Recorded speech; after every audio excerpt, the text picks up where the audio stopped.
எல்லாருக்கும் வணக்கம். இன்னைக்கு நம்ம 8ஆம் தேதிக்குள்ள கரண்ட் அஃபேர்ஸ் பார்க்கலாம். அதுக்கு முன்னாடி நம்ம டிஎன்பிஎஸ்சி கிக் சேனலை சப்ஸ்கிரைப் பண்ணுங்க. உங்க ஃப்ரெண்ட்ஸ்க்கு இந்த வீடியோ ஷேர் பண்ணுங்க. இந்த பிபிடி உங்களுக்கு பிடிஎஃப் ஃபார்மேட்டில் வேணும் அப்படின்னா அன்அகாடமி மொபைல் அப்ளிகேஷனை இன்ஸ்டால் பண்ணிக்கோங்க. அதிலிருந்து டவுன்லோட் பண்ணிக்கோங்க. அன்அகாடமி லேர்னிங் ஆப்போட லிங்க் வந்து கீழே டிஸ்கிரிப்ஷனில் கொடுத்துருக்கேன். அதை நீங்கள் கிளிக் பண்ணி நீங்கள் வந்து அதை இன்ஸ்டால் பண்ணிக்கலாம். நான் தான் நித்யானந்தம். நான் அன்அகாடமியில் வந்து எஜுகேட்டராக இருக்கேன். என்னோட ப்ரொஃபைல் லிங்க் வந்து கீழே டிஸ்கிரிப்ஷனில் கொடுத்துருக்கேன். ஃபஸ்ட் லிங்கே தான். நீங்கள் அதை கிளிக் பண்ணி உள்ளே வந்து என்னை ஃபாலோ பண்ணுங்கள். நம்ம டிஎன்பிஎஸ்சி சம்மந்தப்பட்ட எல்லா சப்ஜெக்ட்டுமே நான் வந்து அன்அகாடமியில் பப்ளிஷ் பண்ணுறேன். ஸோ உங்களுக்கு ரொம்ப யூஸ்ஃபுல்லாக இருக்கும். ஸோ தொடர்ந்து வந்து ஃபாலோ பண்ணுங்கள். இந்தியாவுக்கான கரண்ட் அஃபேர்ஸ் பார்க்கலாம். தத்தெடுக்கும் உத்தரவை கலெக்டர் பிறப்பிக்கலாம் என்று சிறார் நீதி சட்டத்தில் திருத்தம் செய்யப்பட்டுள்ளது. தத்தெடுக்கும் உத்தரவை கலெக்டர் பிறப்பிக்கலாம் என்று சிறார் நீதி சட்டத்தில் வந்து திருத்தம் செய்யப்பட்டிருக்குது. இதுக்கு முன்னாடி வந்து இந்த சிறார் நீதி சட்டத்தின்படி என்ன இருந்துச்சு அப்படின்னா, காப்பகங்களில் இருக்கிற குழந்தைகளை வந்து தத்தெடுக்க விண்ணப்பிக்கணும் அப்படின்னா அதுக்கான அனுமதியை வந்து நீதிமன்றங்களில் 2 மாதத்துக்குள் வழங்கணும். நீதிமன்றங்கள் வந்து அதுக்கான அனுமதியை வந்து வழங்கணும் 2 மாதத்துக்குள்ள. அதுக்கப்புறம் தான் வந்து தத்தெடுக்க முடியும். இப்போ வந்து கலெக்டர் உத்தரவு கொடுத்தாலே போதும், தத்தெடுக்கலாம் அப்படின்னு சொல்லி அந்த சட்டத்தில் வந்து திருத்தம் செஞ்சுருக்காங்க. சிறார் நீதி சட்டம். வடகிழக்கு மாநிலங்களில் HIV நோயாளிகள் அதிகரித்துள்ளதாக மத்திய சுகாதார அமைச்சகம் தெரிவித்துள்ளது. வடகிழக்கு மாநிலங்களில் HIV நோயாளிகள் அதிகரித்துள்ளதாக மத்திய சுகாதார அமைச்சகம் வந்து தெரிவிச்சிருக்குது. குறிப்பாக மிசோரத்தில் வந்து 4 இடங்கள்லையும், திரிபுராவில் வந்து ஒரு இடத்துல வந்து நாட்டின் சராசரியை விட 6.26% அதிகரிச்சிருக்குது. HIV நோயாளிகளோட எண்ணிக்கை வந்து அதிகரிச்சிருக்குது அப்படின்னு சொல்லியிருக்காங்க மத்திய சுகாதார அமைச்சகம். தேசிய விளையாட்டு பல்கலைக்கழக மசோதா 2018க்கானது குரல் வாக்கெடுப்பு மூலம் மக்களவையில் நிறைவேற்றப்பட்டுள்ளது. தேசிய விளையாட்டு பல்கலைக்கழக மசோதா 2018க்கான மசோதா வந்து குரல் வாக்கெடுப்பு மூலமாக மக்களவையில் நிறைவேற்றப்பட்டிருக்குது. அதாவது இந்தியாவின் முதல் தேசிய விளையாட்டு பல்கலைக்கழகம் வந்து எங்கே நிறுவப்பட இருக்காங்க அப்படின்னா, மணிப்பூரோட தலைநகர் இம்பால் இருக்குது பார்த்தீங்களா, அதில் மேற்கு இம்பாலில் இந்த இந்தியாவின் முதல் தேசிய விளையாட்டு பல்கலைக்கழகம் வந்து நிறுவ போகிறாங்க. அதற்கான மசோதா வந்து இப்போது மக்களவையில் வந்து நிறைவேற்றப்பட்டிருக்குது. முன்னாள் மத்திய அமைச்சர் R.K. தவான் காலமானார். முன்னாள் மத்திய அமைச்சர் R.K. தவான் அவர்கள் வந்து காலமாயிட்டார்.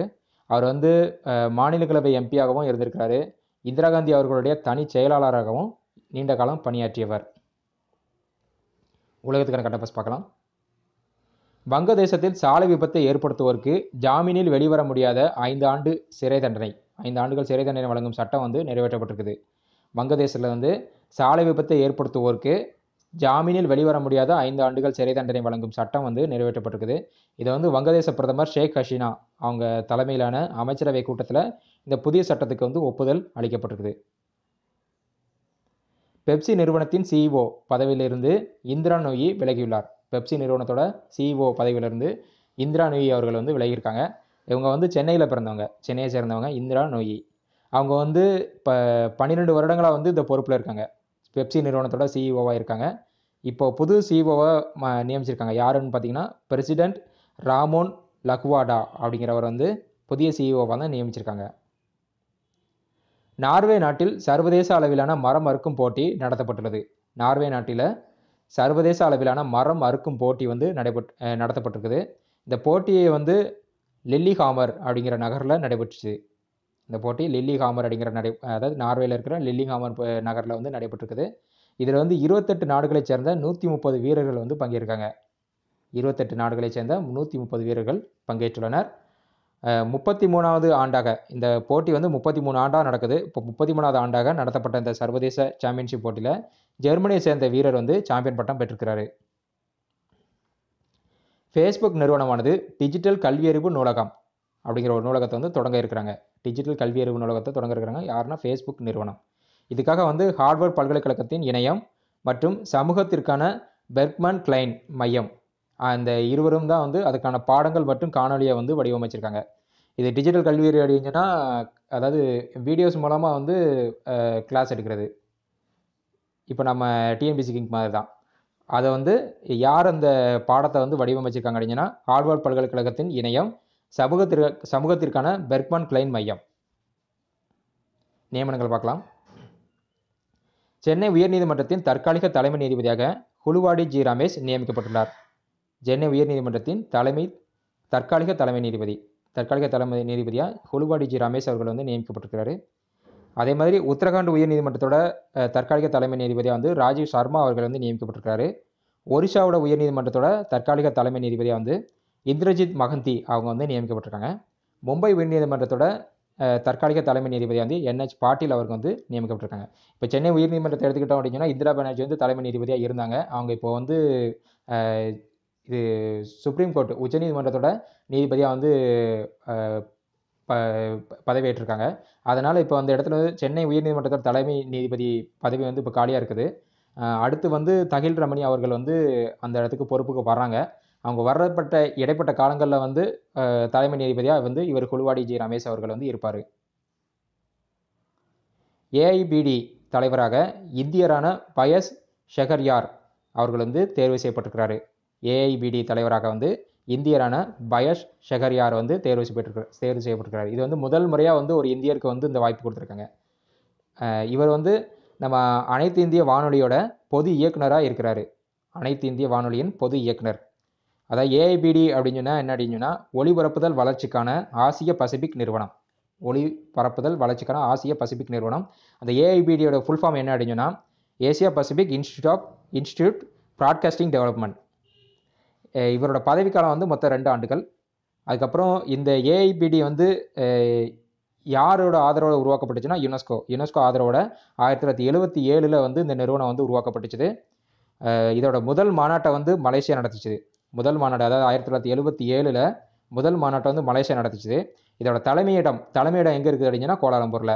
மலேசியாவோட தலைநகர் கோலாலம்பூரில் இதோட தலைமையிடம் வந்து இருக்குது. அறிவியல் மற்றும் தொழில்நுட்பம் பார்க்கலாம். உலகின் முதல் ஒற்றை குரோமோசோம் ஈஸ்டை சீனாவின் மூலக்கூறு தாவர அறிவியலின் சிறப்பு மையம் வடிவமைத்துள்ளது. உலகின் முதல் ஒற்றை குரோமோசோம் ஈஸ்டை வந்து சீனாவின் மூலக்கூறு தாவர அறிவியலின் சிறப்பு மையம் வந்து வடிவமைச்சிருக்குது. ஒற்றை குரோமோசோம்லேயே ஈஸ்ட்டு வந்து வடிவமைச்சிருக்காங்க. இந்த ஒற்றை குரோமோசோம் ஈஸ்ட் ஆனது வந்து தமது முன்னோர்களின் ஜீன்களில் 3/4 வந்து மனிதர்களுடன் பகிரும் அப்படின்னு சொல்லியிருக்காங்க. இந்த ஆய்வின் மூலமாக வந்து ஆராய்ச்சியாளர்கள் என்ன முடிவுக்கு வர்றாங்க அப்படின்னு சொன்னால் அனைத்து ஜீன் தகவல்களும் ஒரே குரோமோசோம்களில் வந்து இருக்குது. இப்போ ஒரே குரோமோசோம் மூலமாக வந்து அது ஜெனட்டிக்கான தகவல்கள் எல்லாமே இதில் இருக்கிறதுனால இப்போ இந்த ஆய்வின் மூலமாக வந்து நிரூபிச்சிருக்காங்க. என்னடினா அந்த ஒரே குரோமோசோம்லேயே வந்து அதோட ஜீன் தகவல்கள் எல்லாமே இதில் இருக்கும் அப்படின்னு சொல்லி இந்த ஆய்வின் மூலமாக வெளிப்படுத்தப்பட்டிருக்குது. அது மட்டும் இல்லை, இந்த ஆய்வோட முடிவானது வந்து என்ன சொல்லியிருக்கு அப்படின்னா யூகரியாட்டிகளோட குரோமோசோம்களின் எண்ணிக்கையானது வந்து அது கொண்டிருக்கிற ஜீன் தகவல்களின் எண்ணிக்கையோட இது பொருந்தலை அப்படின்னு சொல்லியும் இப்போ கண்டறிஞ்சிருக்காங்க. ஒளியை விட 5 மடங்கு வேகமாக செல்லும் போர் விமானத்தை சீனா வெற்றிகரமாக சோதனை செய்துள்ளது. ஒளியை விட சவுண்டை விட வந்து 5 மடங்கு வேகமாக செல்லக்கூடிய போர் விமானம் இதை வந்து சீனா வந்து வெற்றிகரமாக சோதனை செஞ்சுருக்குது. அந்த போர் விமானத்தோட பேர் ரொம்ப முக்கியம். சிஞ்ச்காங் 2 அது ரொம்ப முக்கியமான பேர், நல்லா நோட் பண்ணிக்கோங்க. விருதுகள் பார்க்கலாம். அமெரிக்க முன்னாள் அதிபர் ஒபாமாவிற்கு ராபர்ட் கென்னடி மனித உரிமை விருது வழங்கப்பட்டுள்ளது. அமெரிக்க முன்னாள் அதிபர் ஒபாமா அவர்களுக்கு வந்து ராபர்ட் கென்னடி மனித உரிமை விருது வந்து வழங்கப்பட்டிருக்குது. மேலும் மொத்தம் 3 பேருக்கு வழங்கியிருக்காங்க. அதில் வந்து இந்த விருது வந்து நியூஜெர்சி ஆளுநர் பில் மர்பி உள்ளிட்ட 3 வழங்கப்பட்டிருக்குது. நியூஜெர்சி ஆளுநர் பில் மர்பி, அதுக்கப்புறம் அமெரிக்காவோட முன்னாள் அதிபர் ஒபாமா அவர்களுக்கு இந்த ராபர்ட் கென்னடி மனித உரிமை விருது வந்து வழங்கப்பட்டிருக்குது. விளையாட்டுக்கான கரண்ட் பஸ் பார்க்கலாம். ஜெர்மனி கால்பந்து வீரர் மரியா கோமஸ் அவர்கள் வந்து சர்வதேச போட்டியிலிருந்து ஓய்வு பெற்றிருக்கிறாரு. இவர் வந்து 2007 இருந்து இந்த போட்டி, அதாவது கால்பந்து போட்டியில் வந்து சர்வதேச கால்பந்து போட்டியில் விளையாண்டுருக்கிறாரு. 28 போட்டிகளில் விளையாடி 31 கோல்கள் வந்து அடிச்சிருக்கிறாரு. திருவாரூரில் 45வது மாநில ஜூனியர் ஆண்கள் சாம்பியன்ஷிப் கபடி போட்டி வந்து நடைபெற்றிருக்குது. திருவாரூரில் வந்து 45வது மாநில ஜூனியர் ஆண்கள் சாம்பியன்ஷிப் கபடி போட்டி வந்து நடைபெற்றிருக்குது. இதை யார் சார்பாக நடத்தினாங்க அப்படின்னா அமைச்சர் கபடி கழகம் சார்பாக வந்து இந்த போட்டி வந்து நடத்தப்பட்டுச்சு. இதில் வந்து விருதுநகர் மாவட்டம் வந்து முதலிடம் பிடிச்சிருக்குது. ஈரோடு மாவட்டம் வந்து 2வது இடம் பிடிச்சிருக்குது. கடலூர் மற்றும் தூத்துக்குடி மாவட்டம் வந்து 3வது இடம் பிடிச்சிருக்குது. இதுக்கான சிறந்த வீரர் பட்டத்தை வந்து யார் வென்றிருக்காங்க அப்படின்னா விருதுநகர் மாவட்ட அணி வீரர் மணிகண்டன் அவர்கள் வந்து இந்த சிறந்த வீரர் பட்டத்தை வந்து வென்றிருக்கிறாரு.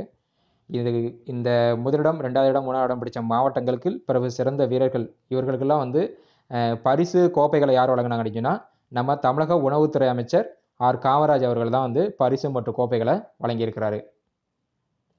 நம்ம டிஎம்பிசி கிங் சேனலை சப்ஸ்கிரைப் பண்ணுங்கள். உங்கள் ஃப்ரெண்ட்ஸுக்கு இந்த வீடியோ ஷேர் பண்ணுங்கள்.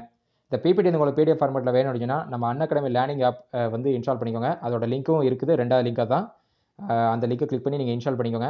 உள்ளே போனதுக்கப்புறம் வந்து என்னோட நேம் கரெக்டாக ஸ்பெல்லிங் பார்த்துக்கோங்க. அதில் கொடுத்துருப்பேன்.